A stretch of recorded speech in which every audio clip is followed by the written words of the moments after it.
Alors, Marie-Georges a fait sa présentation. Donc, je vous rappelle juste les trois thèmes, le résultat du questionnaire, la définition de la pédagogie numérique et la présentation de l'organisation. Oh, qu'est-ce que c'est ça? J'ai pas le son.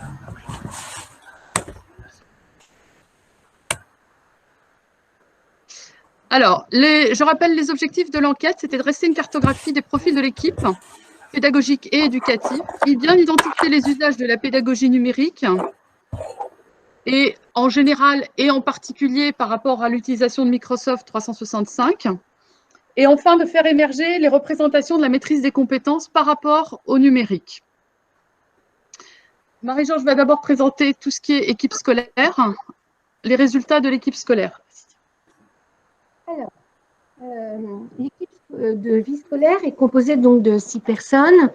Ce qui nous permet ce que nous avons constaté, c'est que l'équipe était inscrite dans la durée puisque 33% de cette équipe était présente depuis plus de 22 ans, contre la moitié qui était présente depuis 5 à 10 ans. Tous les éducateurs sont tour à tour éducateurs, animateurs, formateurs. Ils animent des projets caritatifs, festifs. Ils participent à des voyages scolaires aux journées d'intégration. Tous contribuent à la formation des délégués, aussi bien pour tout ce qui concerne les conseils de vie scolaire que les délégués de classe. Alors, quelle place pour le numérique dans tous ces projets? Il est relaté que seulement 33% de ces éducateurs utilisent le numérique pour les élèves et avec les élèves, et seulement 50% de manière régulière. Donc, on sent le peu d'habitude finalement à utiliser le numérique avec les élèves.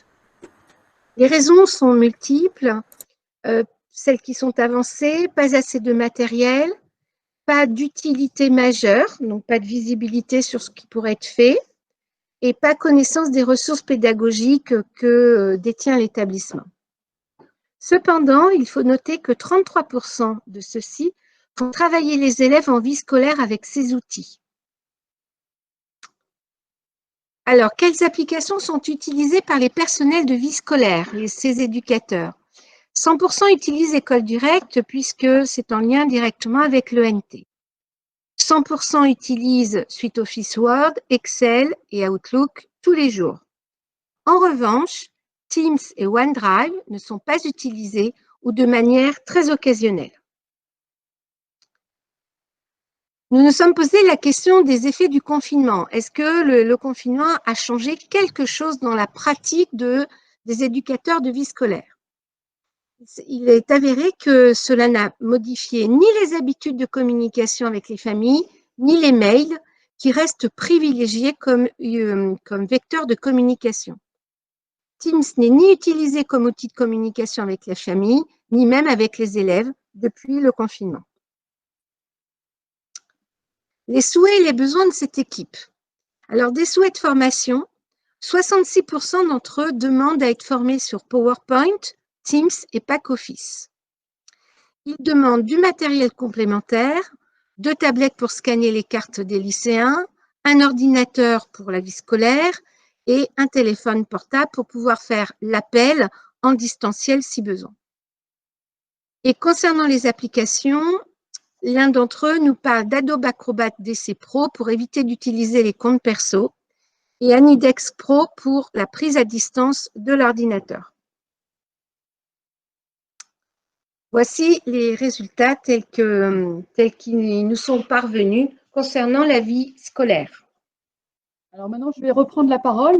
Donc, c'est Anne-Christine de nouveau qui parle pour les résultats de l'enquête concernant l'équipe pédagogique. Alors, tout d'abord, le profil de l'équipe pédagogique de l'école Massillon. Donc, vous avez été 60% à répondre à l'enquête. La répartition par discipline indique que, bravo à l'équipe d'histoire-géographie et de technologie, puisqu'on atteint les 100%. Et globalement, les autres disciplines sont bien représentées. on est autour de 40, 50, 60% des membres de ces disciplines qui ont répondu. Par rapport au profil de l'expérience et des cycles d'enseignement, donc on est sur une équipe pédagogique qui est très équilibrée en termes d'expérience professionnelle, hein, puisque le camembert à droite, en haut à droite indique, et vous voyez qu'il est assez bien proportionné, avec une très légère moindre part pour ceux qui ont moins de 5 ans d'expérience, donc qui est compensée par donc une plus grande importance, 33% pour ceux qui ont entre 10 et 20 ans d'expérience. Donc on voit globalement que c'est une équipe pédagogique qui a quand même de l'expérience et qui a du recul par rapport à ses pratiques professionnelles. Dans les cycles d'enseignement, donc il y a une très grande majorité, on voit 55%, qui enseignent aussi bien au collège qu'au lycée. Donc ça, c'est intéressant parce que ça permet d'avoir des résultats qui vont être parlants par rapport à plusieurs années différentes et donc à plusieurs critères de réussite aussi en termes d'examen qui vont être différents. On notera que l'accès à l'équipement est très important, hein. 100% des enseignants ont accès à un équipement numérique de toute nature confondue, et que les lieux de connexion sont en majorité chez soi, hein, à des fins professionnelles, hein. La moitié du temps passé reste sur des lieux qui ne sont pas ceux de l'école. Et on va noter également que il y a le taux le plus faible est celui qui correspond à une connexion en classe dans le cadre d'activités des élèves avec manipulation des outils numériques. Donc ça, c'est intéressant aussi pour la suite de la formation. Si maintenant on s'intéresse aux pratiques en pédagogie numérique, on s'aperçoit que 45% des élèves travaillent souvent sur ordinateur, donc en heures de cours d'AP ou en heures de cours ou en accompagnement personnalisé, donc là indiqué sous le sigle AP. Et 90% des élèves vont utiliser l'ordinateur pour des devoirs à la maison. Donc là, on voit bien par rapport à ce que je disais précédemment qu'il y a une grande majorité du travail sur ordinateur de la part des élèves qui va être fait chez eux. Alors, quelques exemples d'activités qui peuvent être faites en utilisant le numérique, hein. Donc, on va avoir des utilisations type collaborative, organisation avec des outils comme Padlet, beaucoup de vidéos qui sont demandées par vous, et évidemment, la palme, je dirais, de l'activité sont les recherches sur Internet, donc pour préparer des exposés, des fiches, de l'orientation. Voilà, les raisons peuvent être assez variées. Et on notera également s'entraîner et réviser, et je trouve que ça, c'est un élément intéressant dont je reparlerai après par rapport aux effets du confinement. Dans les freins, les limites par rapport à l'utilisation du numérique, on mentionnera éventuellement un matériel inadapté, une connexion lente, des difficultés d'organisation et un manque d'autonomie de certains élèves, hein. Ce n'est pas parce que c'est la génération Y qu'ils sont pour autant autonomes quand il s'agit de travailler sur des appareils informatiques. Donc on peut en conclure que la culture du numérique est bien installée dans la pratique pédagogique quotidienne d'un point de vue général. Par rapport à l'utilisation d'écoles directes, ça faisait partie des questions qu'on vous a posées. Donc là, on est sur des taux très élevés, très importants, hein. 94% des répondants utilisent école directe pour son cœur d'utilisation, c'est-à-dire tout ce qui est cahier de texte, dépôt de notes, messagerie aussi. Un peu moins pour le travail collaboratif et la sauvegarde des cours. Et ce que j'ai trouvé intéressant, c'est ce qui est revenu, c'est l'utilisation du smartphone de la part des enseignants pour faire l'appel. Donc, c'est un outil qui est très pratique et qui rencontre pas mal de suffrages en termes d'utilisation. Alors, ce qui va être intéressant à noter par rapport à ces chiffres-là, ça va être, et qu'il faudra garder en tête, ça va être il faudra faire attention à ce que l'ENT d'école directe, qui a des fonctionnalités assez riches, et Microsoft 365 soient bien perçus chacun pour l'utilisation qu'ils doivent et qu'ils peuvent en avoir. C'est-à-dire qu'il faudra être bien clair sur ce qui est utilisé par quand et par qui et dans quelles conditions. Donc ça, c'est quelque chose qu'il faudra avoir en tête pour une utilisation future. Alors, par rapport aux ressources numériques utilisées et à la question du gain du numérique. Alors, les ressources utilisées, on voit tout de suite qu'il y en a une qui ressort sur les sites pédagogiques disciplinaires. Donc, c'est vrai que les sites académiques sont très, très riches. Les sites portails sont extrêmement riches. Ensuite, il y a les sites de ressources qui sont également très intéressants à exploiter et dont on a beaucoup parlé au moment du confinement. Il y a eu beaucoup de communication autour de ces outils. En dernier, vous avez des outils comme Lumni, Quick ou Educarte qui restent encore assez peu utilisés. Alors la question peut se poser est-ce que c'est parce qu'il y a encore une question d'exploitation pédagogique en classe? Est-ce que c'est trop complexe à utiliser? Voilà, ce sont des questions que je pose et qui conviendra, je pense, de retravailler en formation à partir du mois de janvier. Le graphique par rapport au gain du numérique est très intéressant car il se dégage des résultats plutôt bénéfiques. C'est-à-dire que vous avez bien noté qu'il n'entravait pas la liberté pédagogique. Alors, je trouve que ça, c'est extrêmement positif. Vous avez également noté qu'il va être facilitateur dans la diversification des démarches pédagogiques. Donc là, je trouve que c'est très parlant par rapport à la posture que vous avez vis-à-vis de la formation qu'on vous propose. Donc là, vous êtes vraiment dans cette ouverture. Vous notez également que les outils numériques vont être particulièrement intéressants à utiliser pour les évaluations. En effet, ils peuvent faire gagner du temps. Et enfin, on notera aussi un accès à une très grande diversité de ressources, ce qui a été donc déjà indiqué par le graphique de gauche. Si maintenant je passe à l'utilisation plus spécifique de Microsoft 365, alors là aussi, il y avait des résultats très, très intéressants à noter. Donc la suite Office qui est composée par Word, Excel et PowerPoint en grande majorité. Il y en a un autre, mais qui est moins utilisé. Donc est très plébiscité. Hein. Vous êtes 70 à l'utiliser, donc presque 100% des répondants. En revanche, pour des outils du type OneDrive, ça reste la grande inconnue. Seuls 12 d'entre vous l'utilisent. Et on notera également que Teams, pour son outil de visioconférence, a dû être utilisé et est utilisé par 29 d'entre vous, donc dans des cadres en particulier de continuité pédagogique. Mais voilà, ça pourrait être plus utilisé. Deux outils que j'ai trouvé intéressant de retrouver dans ce graphique, WeTransfer, qui est un outil pour envoyer des fichiers lourds, donc ça c'est intéressant, et Dropbox, qui est aussi utilisé par 21 d'entre vous. Donc ça, Dropbox et OneDrive vont avoir des fonctionnalités qui vont être assez communes. Donc là encore, il va y avoir un certain nombre de questions qui vont devoir être posées. Donc là, pour Teams, oui, la conclusion que j'avais tirée par rapport à Teams, c'était qu'il y avait aussi des commentaires par rapport au manque de formation sur cet outil, qui effectivement est un outil très riche et où il y a beaucoup de fonctionnalités qui vous sont proposées. Par rapport à la maîtrise des outils de Microsoft 365, la majorité des répondants a noté qu'ils ne savaient pas partager de dossier, mais en revanche, une fois que le dossier est partagé, vous y accédez sans souci.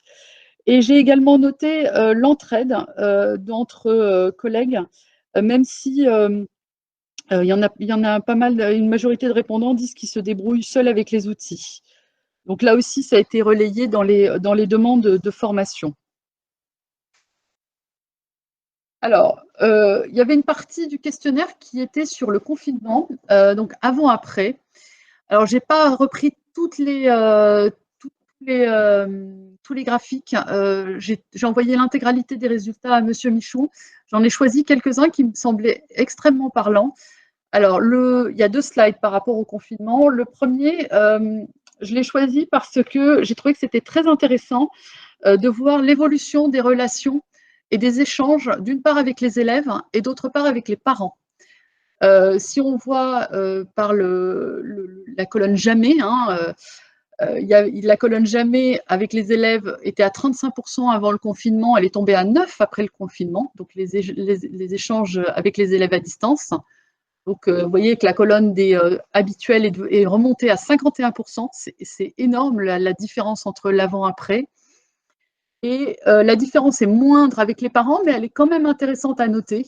On voit que là, les échanges avec les parents à distance ont aussi pris 10% entre avant et après le confinement dans des habitudes que vous avez pu prendre pendant le confinement et garder après. Donc, on peut noter vraiment un vrai changement dans le relationnel et les liens que vous avez en tant qu'équipe pédagogique avec les élèves et leurs familles. Alors, par rapport à votre activité pédagogique pure, j'ai noté deux. Alors là, il y a ce stade-là et un après, par rapport à des éléments qui n'ont pas énormément changé dans l'avant-après. Ça, c'est le slide qui n'a pas énormément changé. Donc, on voit que le confinement n'a pas tout bouleversé non plus en termes d'habitudes et de posture professionnelle. On peut noter en particulier la différenciation qui n'a pas beaucoup changé avant et après le confinement. Et ça, c'est quelque chose qui pourrait être intéressant de retravailler pendant la formation parce que les outils numériques peuvent avoir une vraie valeur ajoutée par rapport à la différenciation pédagogique. En revanche, là, ces trois éléments-là montrent une vraie évolution en termes d'habitude de travail. Dans l'évaluation à distance, la mise à disposition de ressources et d'exercices en ligne. Et là, je reboucle avec ce que je disais tout à l'heure par rapport au fait de faire travailler les élèves, s'entraîner et réviser. Et la scénarisation de séquences. Donc là, il y a eu un vrai changement entre avant et après le confinement. Donc, il faut vraiment partir de ce que vous avez mis en place pour continuer à approfondir et à œuvrer et à utiliser donc, les outils de Microsoft 365. D'autant que la scénarisation est un exercice qui reste assez complexe car demandant beaucoup de formalisation et de rigueur. Donc, tout ce que vous avez déjà pu mettre en place est intéressant et doit être valorisé, exploité. Alors, en termes de représentation en pédagogie numérique, donc là, ce graphique-là était très intéressant parce que les résultats mettent vraiment en lumière les enjeux de la pédagogie numérique et sont tout à fait en cohérence avec les résultats précédents. Donc, on voit effectivement l'évaluation à distance n'a pas de valeur, donc c'est faux pour 75% d'entre vous. Donc ça, c'est effectivement très intéressant à noter parce que sur l'évaluation, il y a un vrai changement de posture, de comportement, enfin voilà, par rapport à quelque chose qu'on connaissait en présentiel. Le fait d'évaluer à distance ne se fait pas dans les mêmes conditions. Hein. Les élèves ont souvent accès à de la connaissance par ailleurs, donc il faut repenser l'évaluation. Et ça, c'est intéressant pour vous. Vous avez déjà franchi ce cap-là, donc c'est intéressant. Les incontournables, vous les avez notés, l'anticipation, la formalisation et l'explicitation sont absolument incontournables dans tout ce qui est scénarisation en pédagogie numérique. Donc pour vous, c'est vrai, hein, à 92% pour la consigne explicite, hein, vous le voyez déjà en présentiel, bien entendu, mais ça a d'autant plus d'importance et je pense que le confinement, vous l'avez vécu, hein, donc vous parlez par expérience. Et enfin, le vocabulaire spécifique qui va circuler très largement sans que chacun mette le même sens derrière le mot, en fait, en particulier en termes d'enseignement hybride. Et ça, je trouve que c'est intéressant à travailler. Alors, l'impact du numérique sur les pratiques professionnelles vient clore cette présentation. Je suis allée un petit peu vite, mais vu toutes nos aventures précédentes, je ne voulais pas trop prendre de retard. Donc là, le numérique a un impact sur tous, hein. Ça, là, je viens d'enfoncer une porte grande ouverte. Mais ça se voit bien dans ce graphique-là, entre un tiers et les 2 tiers d'entre vous, ça a un impact, sauf, et ça j'ai trouvé que c'était intéressant, pour la place physique dans la classe.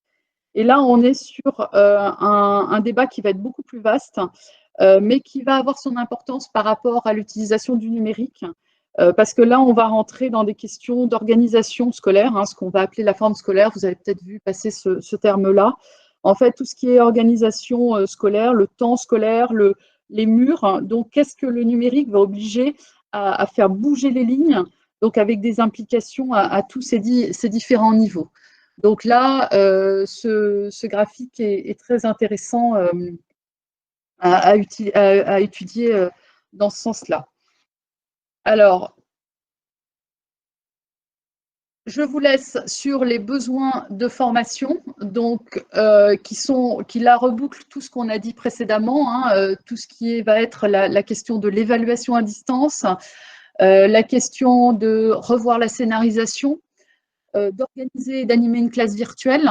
Alors, dans quelles conditions? Si ça va être sous un format de type hybride techniquement parlant, c'est-à-dire vous êtes en classe et vous avez des élèves qui sont à distance. Donc là, il va y avoir d'autres contraintes qui vont rentrer en jeu. Donc ça va être quelque chose qu'on va pouvoir retravailler ensemble dans le cours de cette formation. Alors, je voudrais juste passer très rapidement, refaire un petit point sur justement la définition d'un certain nombre de concepts dont je vous ai parlé hein, là dans cette enquête. Mais je me suis dit qu'en le posant, en l'ayant écrit, c'était plus facile. Donc, il y a le terme synchrone et asynchrone. Donc, ce sont 2 termes qui s'opposent parfaitement. Hein. Synchrone, on va être l'enseignant et ses élèves vont être en même temps, que ce soit dans une classe ou via un ENT, comme ce que vous avez pu connaître par exemple pendant le confinement. Hein. Ça permet en particulier des interactions en direct entre élèves ou entre enseignants et élèves. L'asynchrone, dont vous allez faire, je pense, l'expérience, enfin, où vous allez revivre ça lors de la première phase de ce parcours en pédagogie numérique, et il n'y a pas d'interaction simultanée. Donc, il ne va pas y avoir de présence physique. Il va y avoir en termes de temps, vous allez être face à votre ordinateur, les élèves aussi, mais pas au même temps. Et donc là, le travail va se faire en autonomie. Donc, ça donne effectivement une certaine flexibilité qui va être intéressante d'utiliser. Mais voilà, asynchrone ne veut pas dire sans accompagnement. L'autonomie ne veut pas dire seul. Hein, ce ne sont pas des synonymes, au contraire. Hein, tout ce qui se fait en asynchrone et en virtuel doit se faire avec un certain accompagnement. Et d'ailleurs, c'est prévu pour vous en tant que futur formé sur la plateforme, qui, je vous le promets, marchera. Hein. Là, c'était la classe virtuelle. Donc, la partie hybride, alors, j'ai trouvé que c'était intéressant de revenir 2 minutes là-dessus, parce que le terme d'hybridation, en fait, en français, et je parle sous le couvert de mon collègue formateur en didactique de lettres, donc le terme d'hybride est vraiment le fait d'avoir 2 éléments différents qui peuvent être côte à côte. C'est ça, Thomas? Donc, il hoche de la tête, il est d'accord. Donc, à la base, en fait, dans tout ce qui est formation, ça voulait dire qu'il y avait ça veut dire toujours qu'il y a une articulation entre la présence et la distance. Il y a des activités qui vont être individuelles ou collectives, et il va y avoir des temps qui vont s'articuler et s'alterner. Le confinement a fait surgir, et le post-confinement qu'on vit à l'heure actuelle, ont fait surgir de nouvelles formes d'hybridation. En particulier, je sais que l'Académie de Paris a mis en place ce qu'ils appellent ICY ou ICY, ça s'écrit HYSY,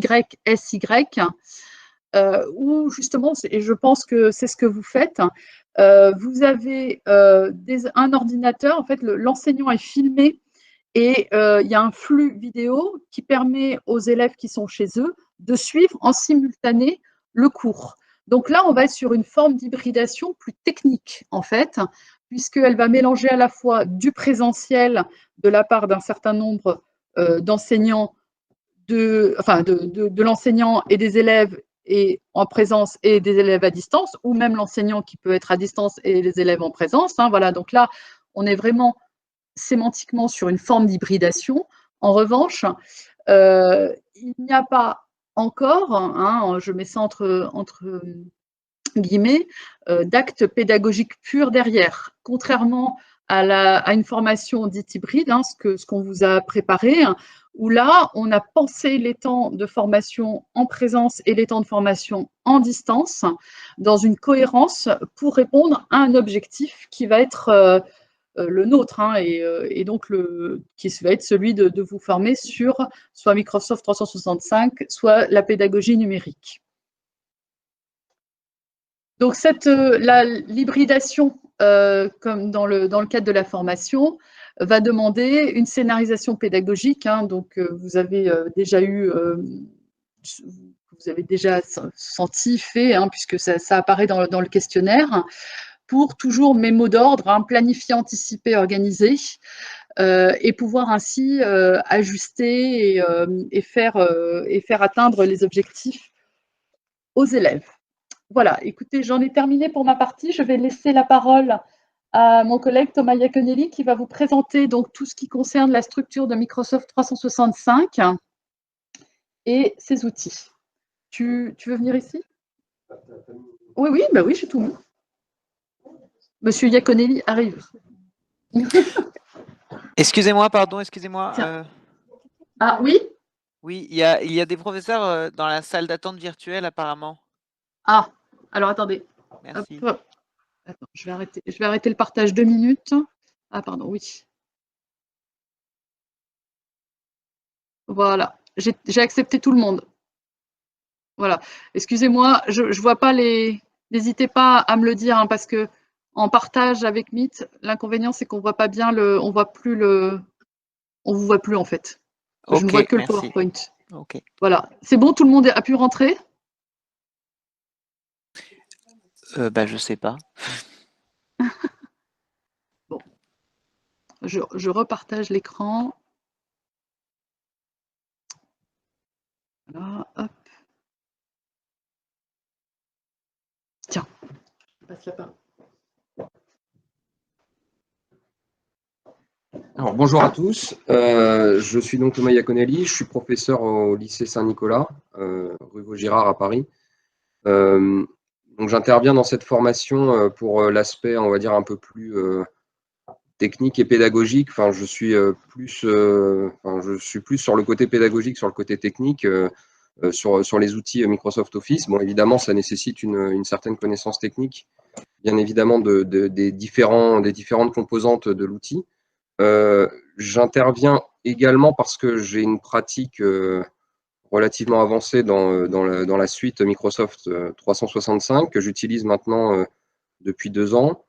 Et justement, j'ai eu en fait j'ai été relativement autodidacte au départ sur l'outil, et puis ensuite j'ai moi-même suivi des formations qui m'ont permis de compléter les apports, et qui m'ont également permis de trouver pas mal de réponses à mes questions lors du confinement de l'année dernière.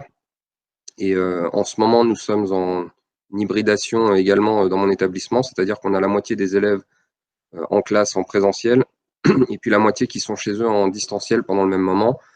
Donc ça oblige également à faire un peu de jonglage, et l'outil numérique est quand même bien appréciable pour pouvoir gérer sans… Enfin, je ne dis pas que ça ne prend pas de temps, mais en tout cas, peut-être de gérer un peu plus facilement cette hybridation et mener à bien les différentes choses.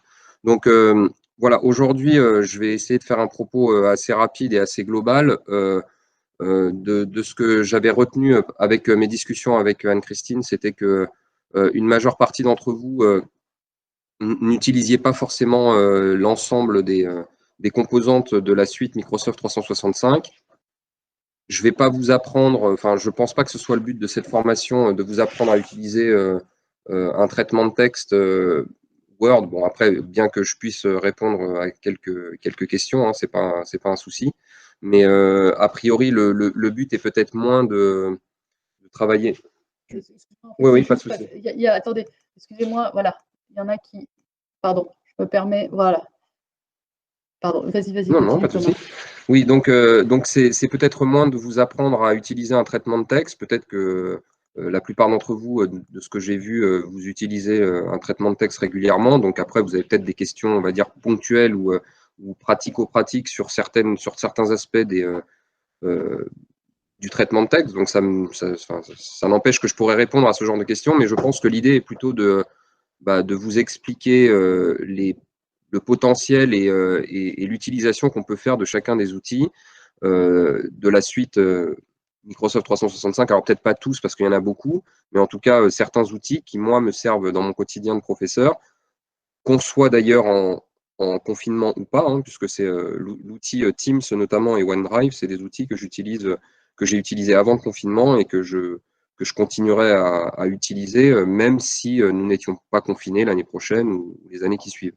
Donc, il y a des fonctionnalités qui me semblent intéressantes et qui me semblent voilà, permettre peut-être d'autres aspects de notre pratique ou approfondir certains aspects, ou peut-être parfois compenser des choses qui ne sont pas possibles, enfin, ou en tout cas plus difficilement faciles à mettre en place sans le numérique. Voilà, donc l'idée d'aujourd'hui, c'est j'ai chapitré en 6 diapos sur des thématiques pour vous montrer ce qu'il est possible de faire avec la suite Office 365. Donc d'abord, je vous ai sélectionné des outils pour communiquer. Alors j'ai cru comprendre également que vous étiez nombreux à utiliser Outlook. Alors après, utiliser Outlook, je ne sais pas exactement ce que ça veut dire pour vous. Si vous utilisez juste la fonction mail pour échanger avec des parents, avec vos collègues, avec l'administration de votre établissement.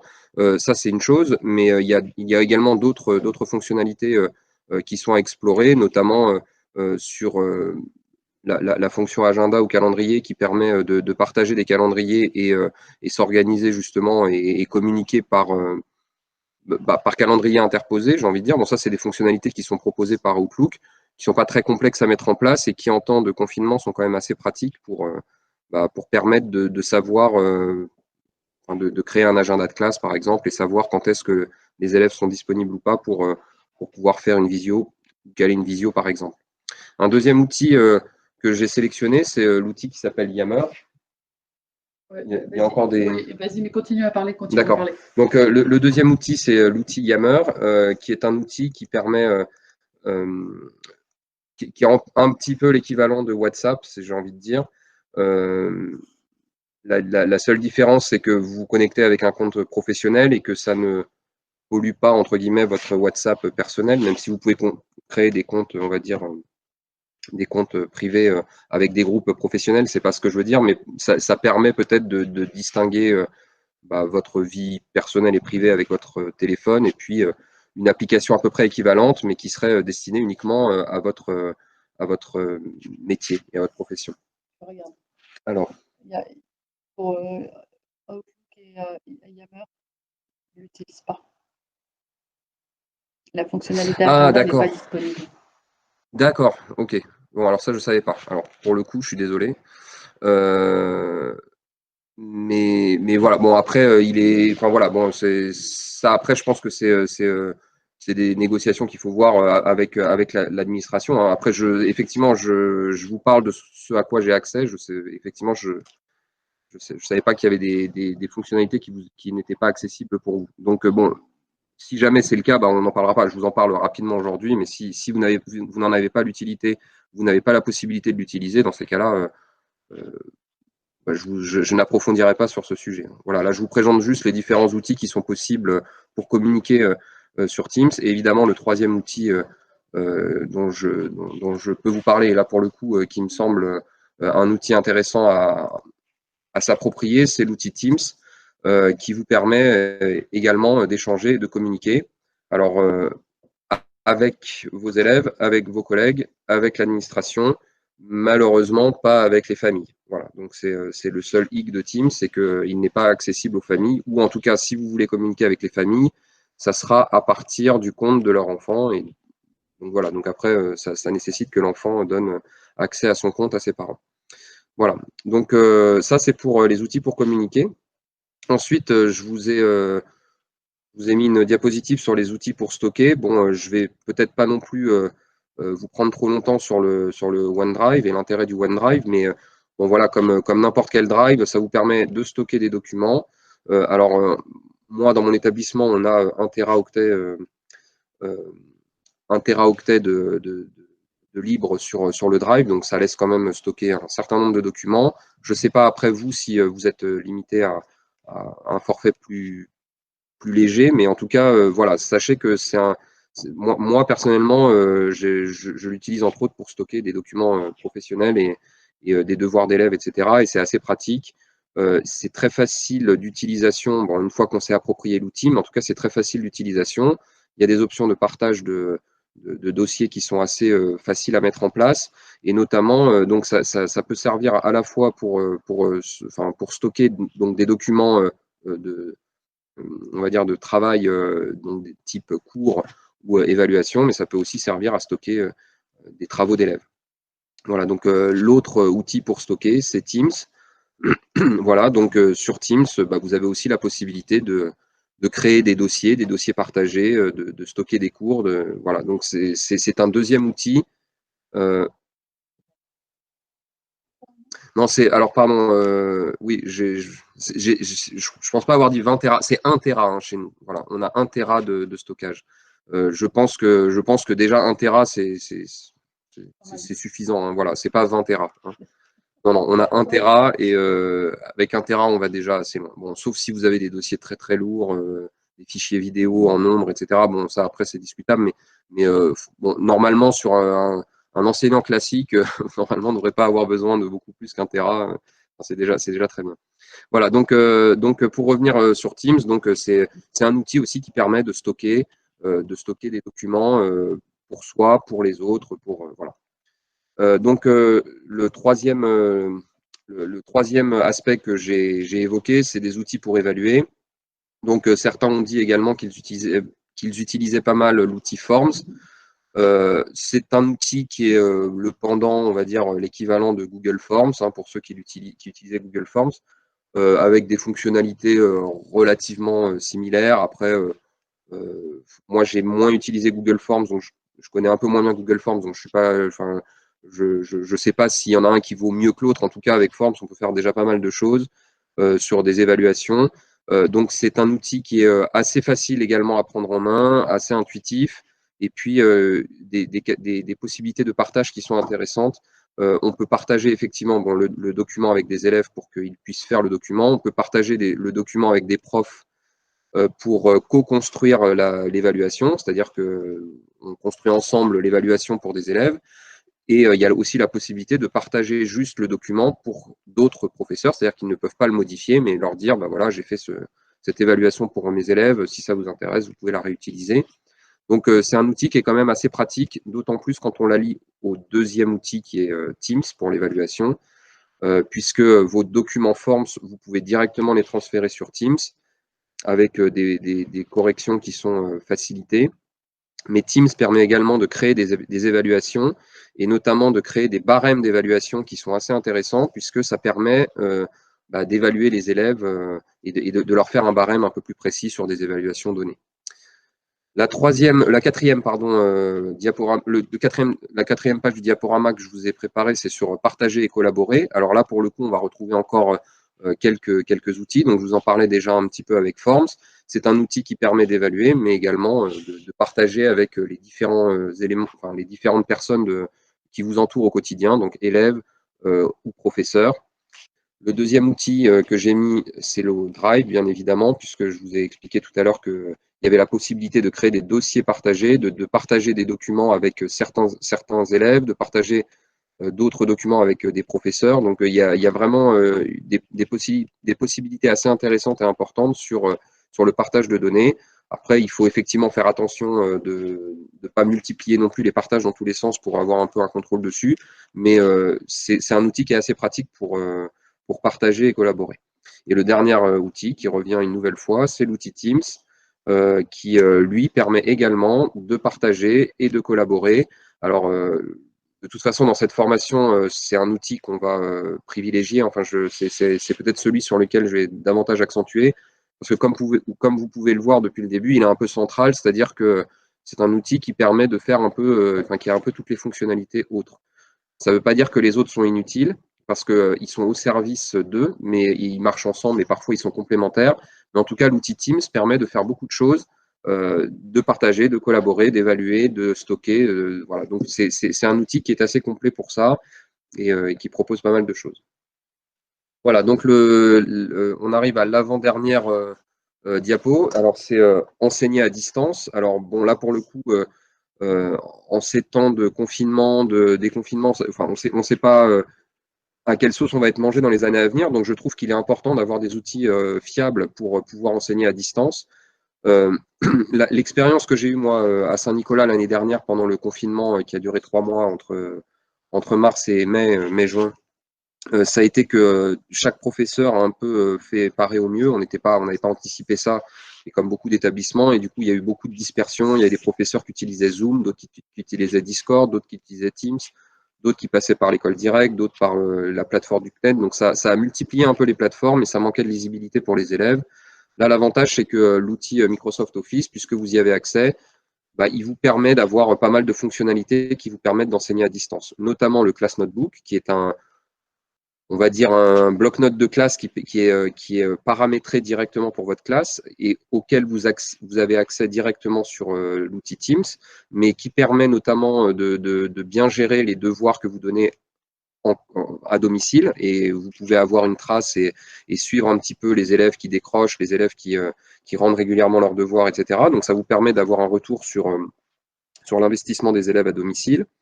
Un deuxième outil qui est Stream. Alors ça, c'est un site qui est un peu l'équivalent de YouTube, c'est-à-dire c'est la possibilité de partager des vidéos ou enfin créer une chaîne vidéo avec vos propres vidéos qu'ensuite vous pouvez diffuser à vos élèves. Donc ceux qui sont adeptes de vidéos, enfin de faire des vidéos pour que les élèves puissent travailler en autonomie chez eux, notamment pendant des périodes de confinement, bah, sachez que c'est une plateforme qui a l'avantage par rapport à YouTube d'être privée, donc réservée au groupe scolaire, et donc personne d'autre ne peut y accéder. Donc ça permet de sécuriser un petit peu vos données, ça permet de sécuriser un petit peu l'accès à vos vidéos. Enfin, le troisième outil, comme vous allez vous en douter, c'est l'outil Teams, qui lui aussi permet à de nombreuses fonctionnalités qui permettent bah, d'évaluer les élèves et d'enseigner à distance et de proposer des cours à distance. Voilà, donc le dernier point que je vous ai mis, bon, c'est un point pour, on va dire que, encore une fois, peut-être vous maîtrisez un peu mieux, c'est créer des présentations. Donc je vous ai mis les deux outils que sont PowerPoint et Sway. Alors l'outil PowerPoint, vous le connaissez peut-être un petit peu mieux, même si parfois vous avez quelques réticences à l'utiliser ou des difficultés pour certains points. Donc c'est pareil que sur Word, je suis tout à fait prêt à répondre à des questions sur l'utilisation même de PowerPoint ou sur des fonctionnalités que vous aimeriez mettre en place et que vous n'arrivez pas à mettre en place. L'outil Sway en lui-même, il est un peu plus intuitif aussi, c'est-à-dire qu'il vous crée des présentations à partir de contenus que vous avez déjà fait. Donc en gros, si vous avez déjà un Word avec on va dire des liens un peu dynamiques comme des liens des liens vidéo, enfin des vidéos, des images ou des liens hypertextes, ça vous permet de faire une présentation un peu plus dynamique de vos cours sans avoir à passer par un PowerPoint où vous devez tout reprendre et prendre du temps pour construire le PowerPoint. Donc c'est des présentations, on va dire, un peu intelligentes. Enfin, il reprend un peu vos cours et enfin enfin, non, c'est ça. Même des corrections. Non, non, mais oui, non, mais, Oui, c'est ça. non, mais c'est le côté outil intelligent qui me faisait sourire. Oui, voilà, non, mais Il va travailler. voilà, non, il fera pas vos cours à votre place, pardon.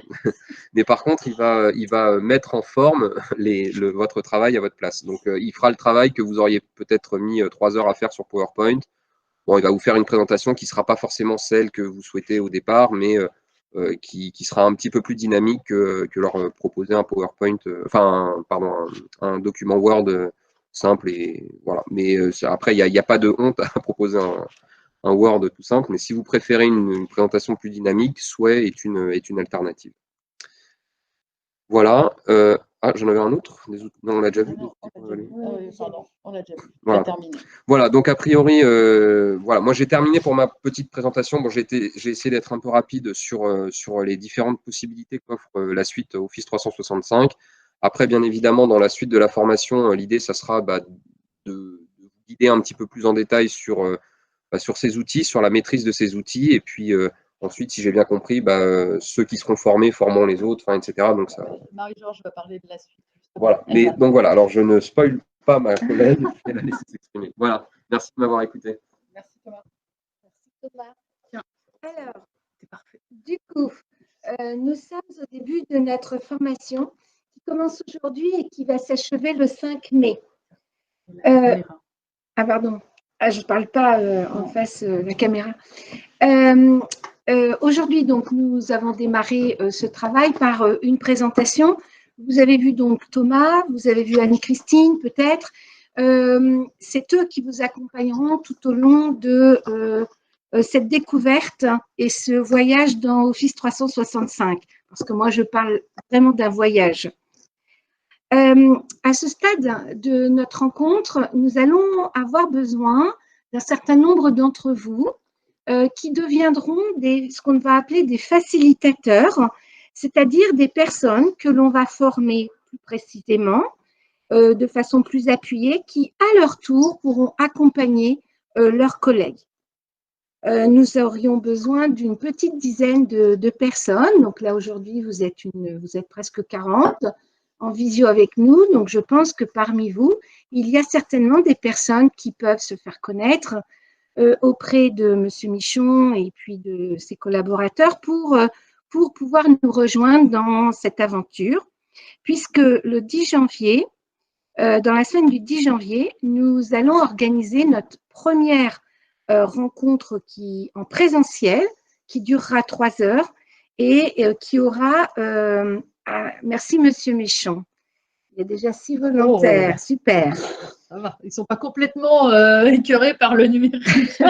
C'est très, très bien. Merci. Et donc, dans la semaine qui va suivre le 10 janvier, donc, vous participerez à une réunion de 3 heures, une formation de 3 heures, qui vous permettra de vous approprier l'outil pour ensuite, à votre tour, accompagner vos collaborateurs, vos collègues, et ce, du 10 janvier au 13 février. C'est-à-dire que là, nous allons aborder ce que l'on appelle le module 1, qui s'intitule « Je conforte ma maîtrise de l'environnement Microsoft Office 365 ». Et vous aurez à réaliser un certain nombre d'activités, de travaux, de production sur Teams, sur OneNote, sur OneDrive, sur Office, sur Sway. Donc, des ateliers que Thomas et Anne-Christine vous ont montés et auxquels vous aurez accès. Et évidemment, vous serez guidés par Anne-Christine et Thomas, Oui, bien sûr, et évidemment accompagnés sur le terrain par les personnes qui seront les facilitateurs. D'où l'importance de bien les identifier par niveau, par discipline. Voilà. Ensuite, passer cette phase-là, nous aurons donc un distanciel, ce qu'on appellera un distanciel synchrone de remédiation. Alors, la remédiation, vous connaissez. Le distanciel, vous commencez à se connaître. Le synchrone aussi, puisque tout à l'heure, Anne-Christine vous a expliqué le sens de ce vocabulaire. Et là, vous aurez possibilité d'être accompagné de façon plus appuyée. Vous pourrez poser vos questions. Vous pourrez montrer ce que vous n'arrivez pas à faire pour que vous soyez bien tutoré sur ce temps de remédiation. On peut aussi parler de réussite. Bien sûr. Oui, parce que moi, je ne vois que, vous voyez, Non, je ne vois que là, les difficultés. on peut faire de la remédiation positive, comme là. Nous arrivons ensuite sur la deuxième phase, le deuxième module.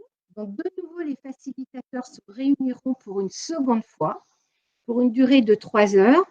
Et là, il sera question de la prise en main de la pédagogie du numérique avec comme module « Je m'approprie et mets en œuvre la pédagogie du numérique dans l'environnement Microsoft 365 ». Donc là, nous allons axer sur le volet pédagogique. Pourquoi et comment formaliser et scénariser, différencier grâce au numérique, hein, donc vous utiliserez les outils que Thomas vous a présentés. Peut-on évaluer correctement en utilisant le numérique, puisqu'il s'agit bien là d'une question qui est récurrente chez vous, mais pas que dans votre établissement.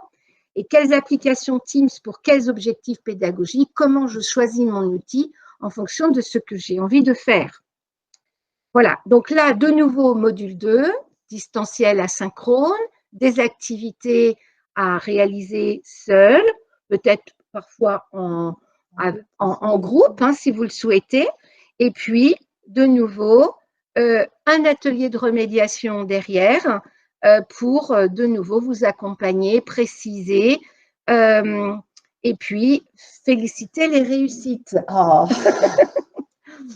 Et puis, une fois, là, nous arriverons pratiquement à la fin de l'année puisque nous sommes arrivés là maintenant aux vacances de printemps. Et au retour des vacances de printemps, nous ferons un bilan de cette formation. Nous vous solliciterons pour répondre à un questionnaire à nouveau parce que il est important pour nous de mesurer le déplacement qui aura été opéré par chacun d'entre vous.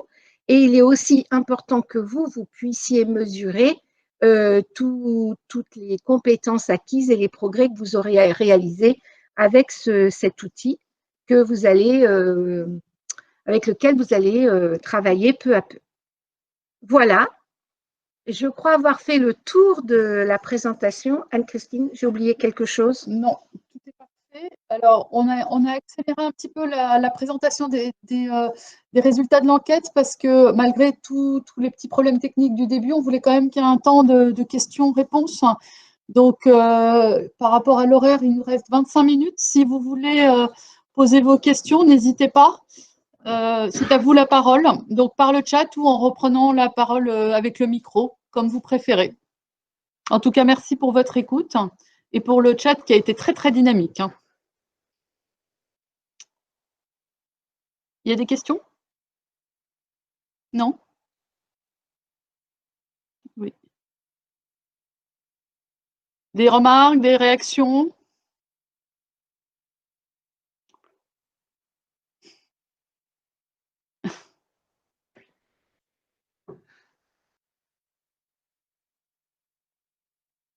Alors, je tiens quand même à vous rassurer par rapport à l'utilisation de la plateforme. Là, le problème qu'on a connu au début, c'était un problème qui était très spécifique, qui était lié à l'outil de visioconférence.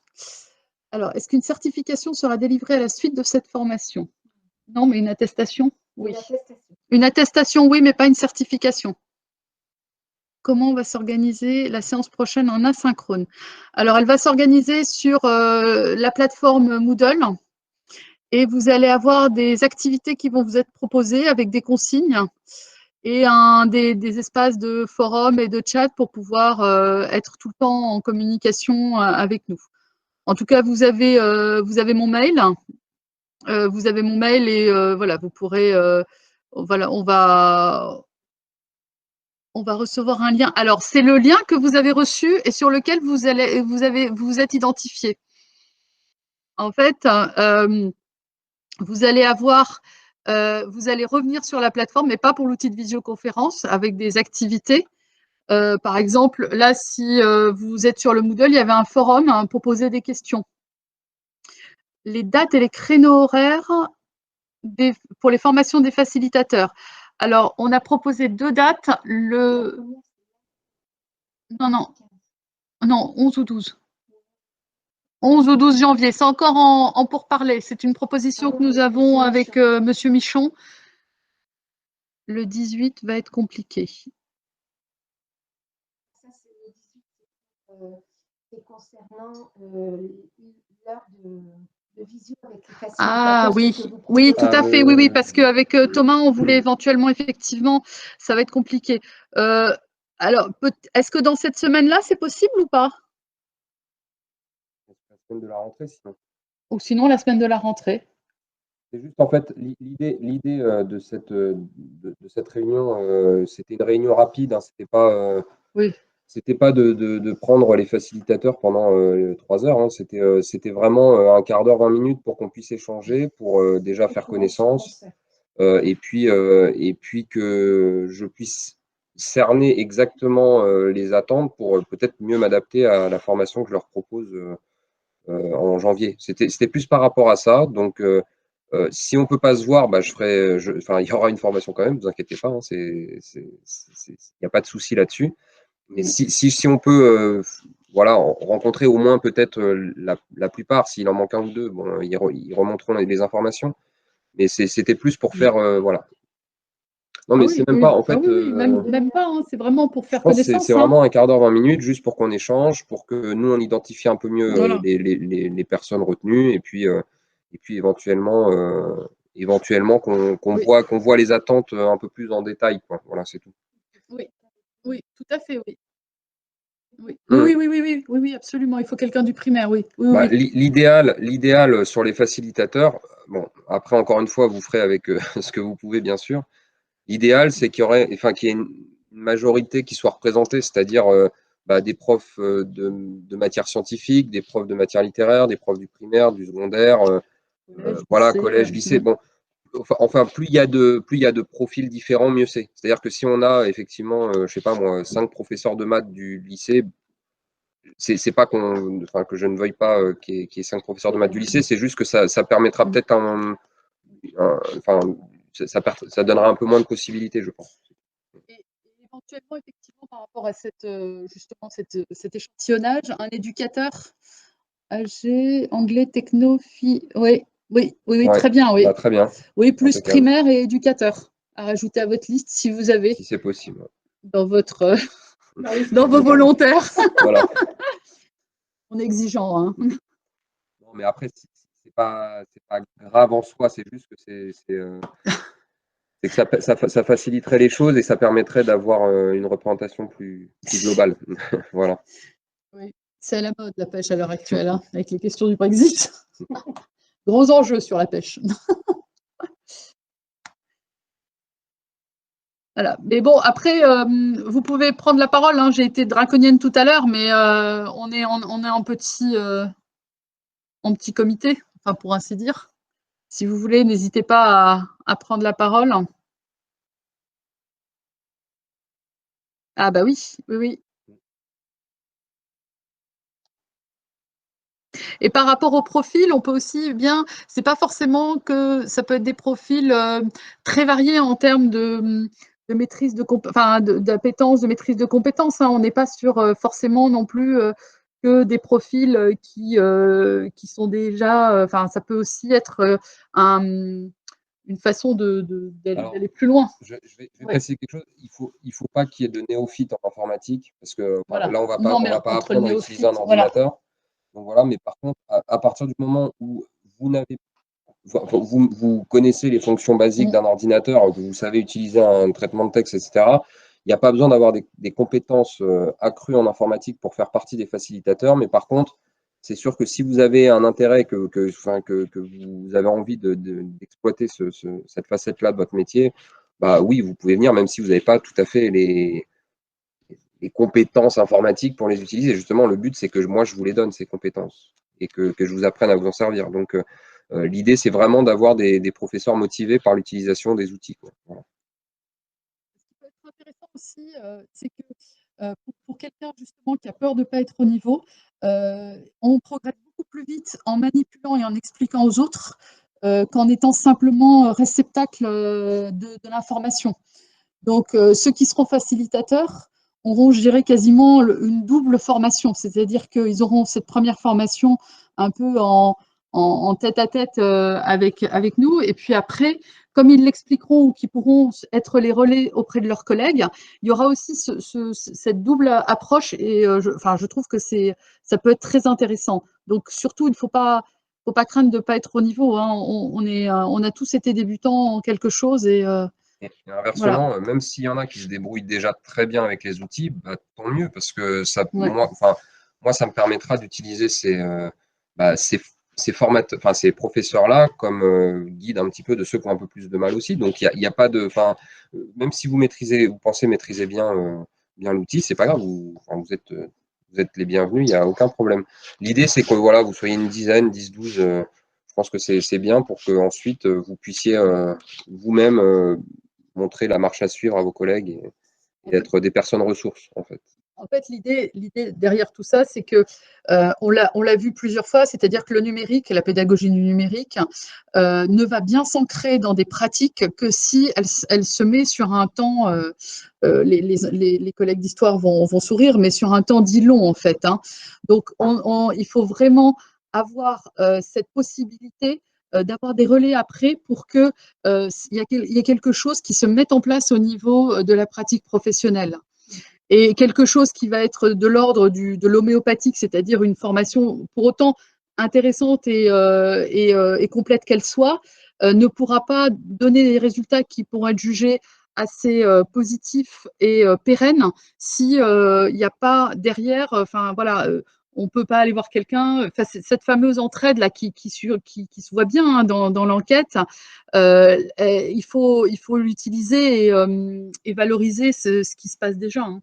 Donc, à ce niveau-là, je trouve que c'est intéressant. Voilà. Je ne sais pas,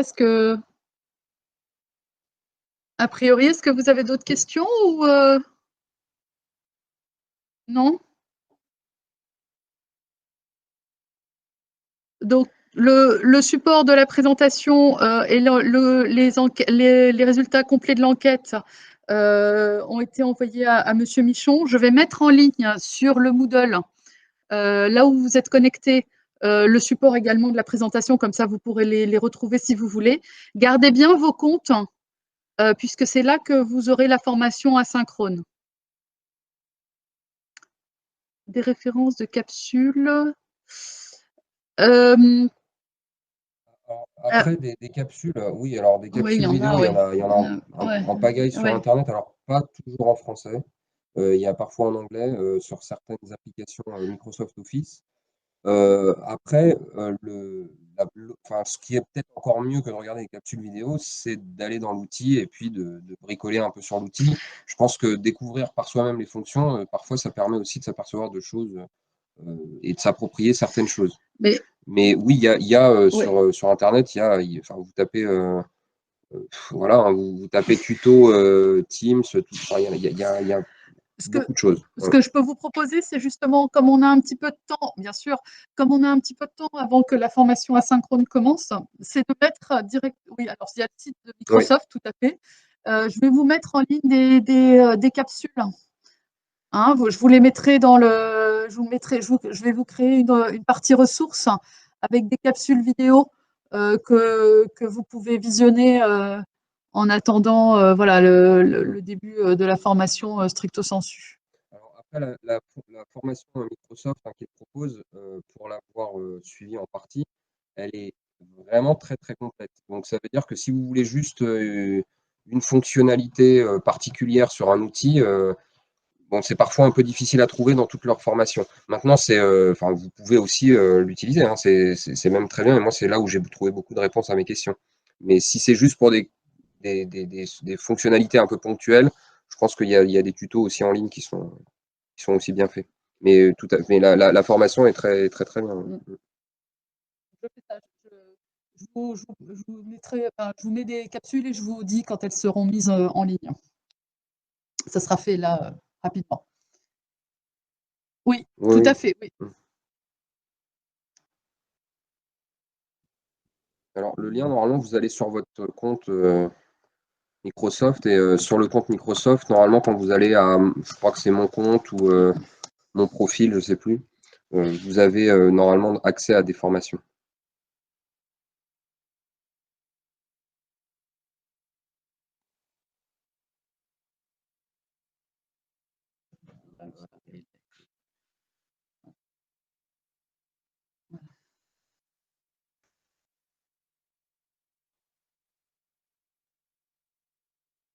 Après, moi, je pensais aussi au-delà de Microsoft, mais je peux pas vous donner les références tout de suite. Mais en préparant cette formation, j'avais vu, il y avait des enseignants particuliers en Belgique qui avaient fait des capsules. C'est pour ça, je vais vous les retrouver et vous les mettre. Voilà. En fait, l'idée, quand je parle de capsule, c'est d'aller chercher éventuellement des exemples de mise en pratique directement faites par des enseignants. Oui.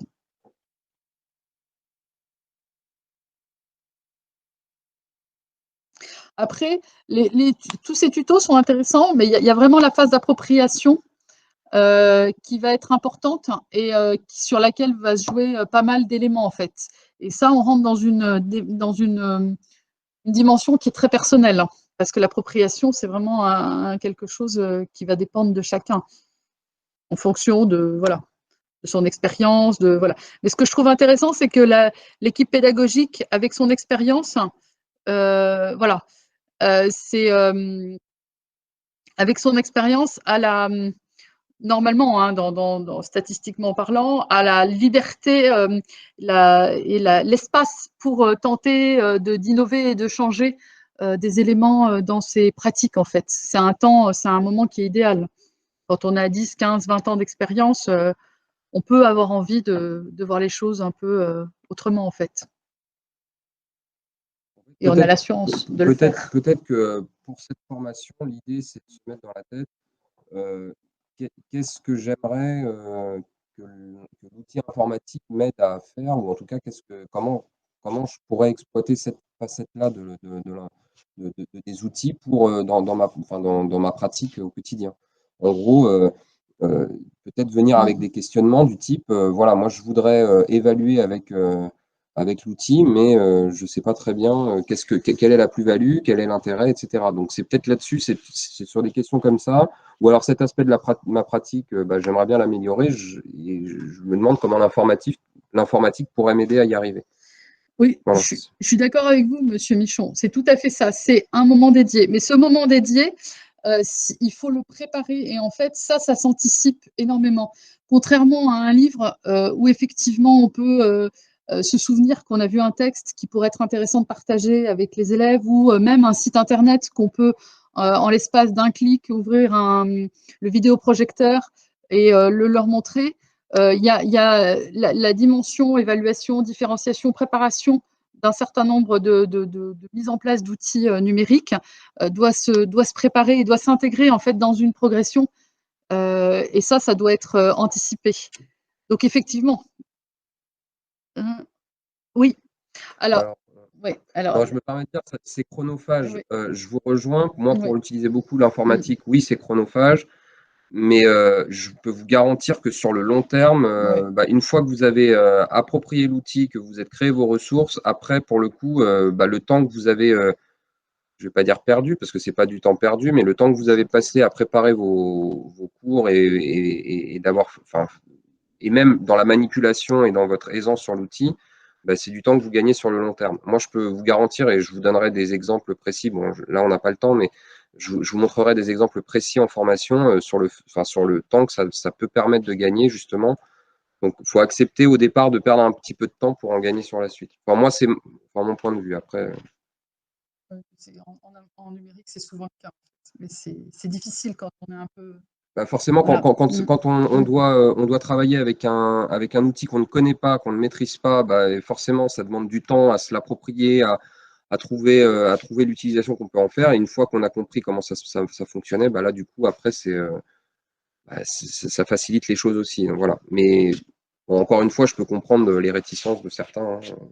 Ils ont peut-être une utilisation moins fréquente de l'outil et une maîtrise un peu moins grande de l'outil informatique. Ça, je peux comprendre. Oui, tout à fait. Là, vous rejoignez la question de la culture numérique, qui est une question vaste, en fait, et qui rejoint aussi celle de la forme scolaire. Hein. Quand on met du numérique, quand on commence à l'utiliser de manière plus large, plus générale, c'est ce que je disais tout à l'heure, il y a des impacts après sur l'organisation scolaire en tant que telle qui vont être importants, et donc qui vont amener une réflexion. Mais là, on est hors du cadre purement de votre établissement. Là, on est dans une réflexion qui va être plus générale.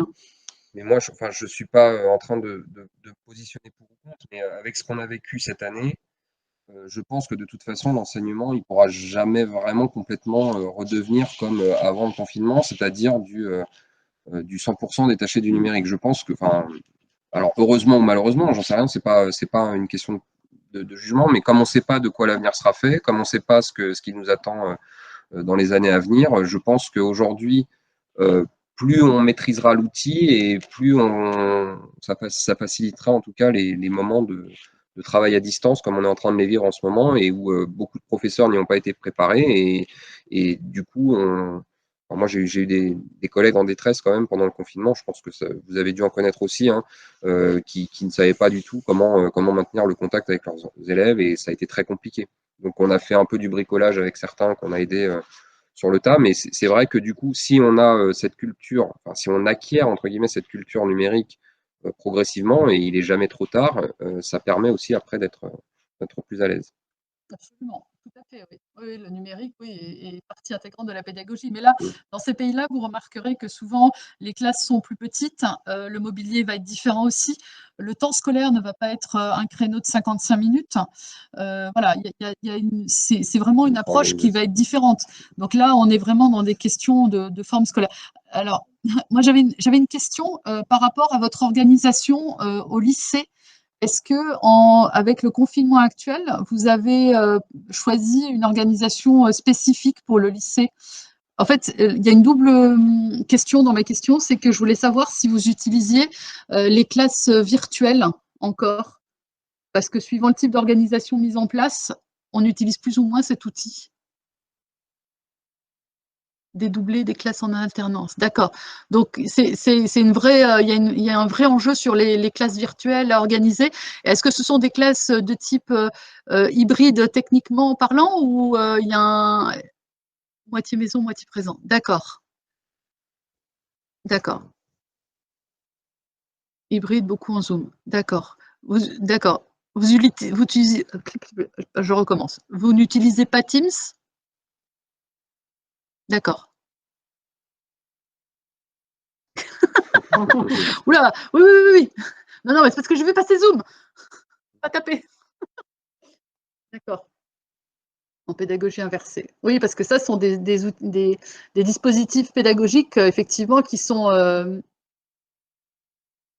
non. Les autres sont concurrents, mais ils sont pas. Voilà, c'est deux outils qui permettent de faire des visios, mais c'est pas. Il peut, mais pas nécessaire. Ah, alors là, on rentre dans des questions d'utilisation très techniques. J'ai pas vu. Il me semble que Zoom. Zoom est derrière Teams? Ah bon.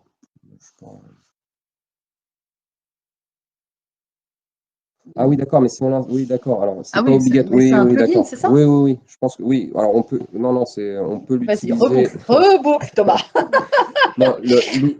Non, voilà, dans Teams, vous pouvez effectivement utiliser l'application Zoom. Mais ce que j'appelle moi la visio de Teams, c'est l'outil Microsoft. C'est pas Zoom. Mais effectivement, oui, vous avez raison sur le fait qu'on peut intégrer Zoom sur Teams. Là, ça fait un deuxième outil, non?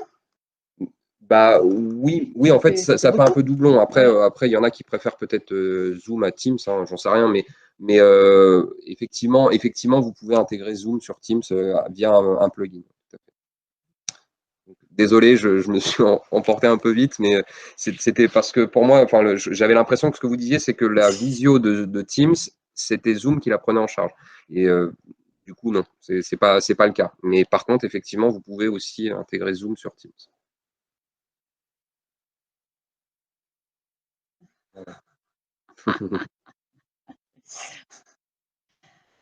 Nous arrivons donc à la fin de notre temps de travail. Nous allons vous souhaiter plein de bonnes choses dans cette belle aventure. Saisissez-vous de cette opportunité de bien vous former parce que vous avez la chance de pouvoir être bien accompagné. Alors, écoutez, au plaisir de se retrouver. Monsieur Michon, je prends contact avec vous pour que nous puissions caler le petit quart d'heure en visio avec les facilitateurs et que nous déterminions définitivement notre première rencontre au mois de janvier. Voilà. Désolée pour le démarrage un peu compliqué, mais finalement, vous êtes bien restés avec nous, bien présents et nous en sommes très, très heureux. Merci à vous tous. Merci. Au revoir. Et en tout cas, si vous avez des questions, n'hésitez pas, vous avez mes coordonnées. Au revoir. On nous voit Mais oui, on nous voit, on a la webcam. Merci, au revoir.